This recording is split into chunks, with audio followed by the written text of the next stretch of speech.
முதல் வாசகம். இதோ நிலமெல்லாம் உலர்ந்திருப்பதை நோவா கண்டார்.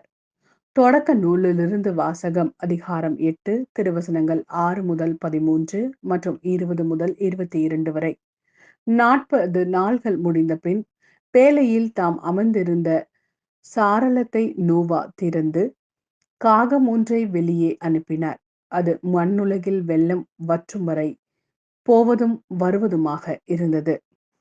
பின்னர் நிலப்பரப்பிலிருந்து வெள்ளம் வடிந்து விட்டதா என்று பார்க்க புறா ஒன்றை தம்மிடமிருந்து வெளியே அனுப்பினார். ஆனால் அதற்கு கால் வைத்து தங்குவதற்கு இடம் தென்படாததால் அது அவரிடமே பேழைக்கு திரும்பி வந்தது. ஏனெனில் நிலப்பரப்பு முழுவதிலும் இன்னும் வெள்ளம் நின்றது. ஆகவே அவர் தம் கையை நீட்டி அதை பிடித்து தம்மிடம் பேழைக்குள் சேர்த்து கொண்டார். அவர் இன்னும் 7 நாள்கள் காத்திருந்து மீண்டும் புறாவை பேழையிலிருந்து வெளியே அனுப்பினார். மாலையில் அது அவரிடம் திரும்பி வந்தபொழுது அதன் அலகில் அது கொத்தி கொண்டு வந்த ஒலிவ இலை இருந்தது. அப்பொழுது நோவா மண்ணுலகில் வெள்ளம் வற்றிவிட்டது என்று தெரிந்து கொண்டார். இன்னும் 7 நாள்கள் காத்திருந்த பின் புறாவை வெளியே அனுப்பினார். அது அவரிடம் மறுபடி திரும்பி வரவில்லை. அவருக்கு 601 வயதான ஆண்டின் முதல் மாதத்தில் முதல் நாளில் மண்ணுலக பரப்பில் இருந்த வெள்ளம் வற்றியது.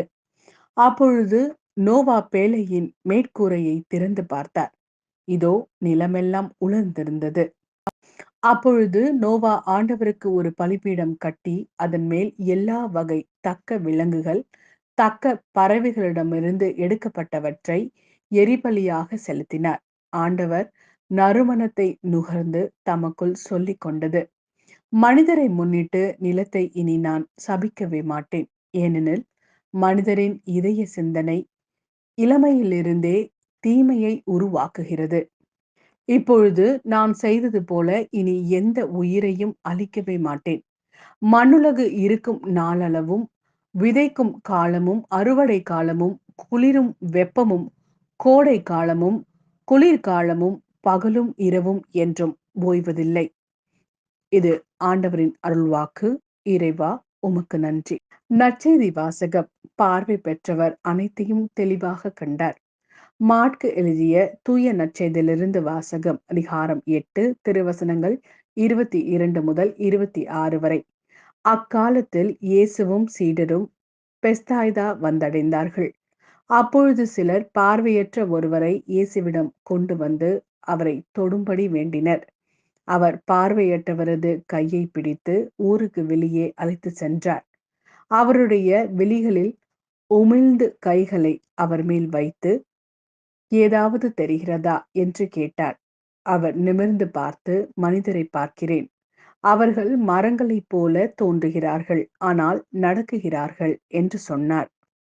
இயேசு மீண்டும் தம் கைகளை அவருடைய கண்களின் மீது வைத்தார். அப்போது அவர் நலமடைந்து முழு பார்வை பெற்று அனைத்தையும் தெளிவாக கண்டார். இயேசு அவரிடம் ஊரில் நுழைய வேண்டாம் என்று கூறி அவரை அவருடைய வீட்டிற்கு அனுப்பிவிட்டார். இது கிறிஸ்து வழங்கும் நற்செய்தி. கிறிஸ்துவே உமக்கு புகழ்.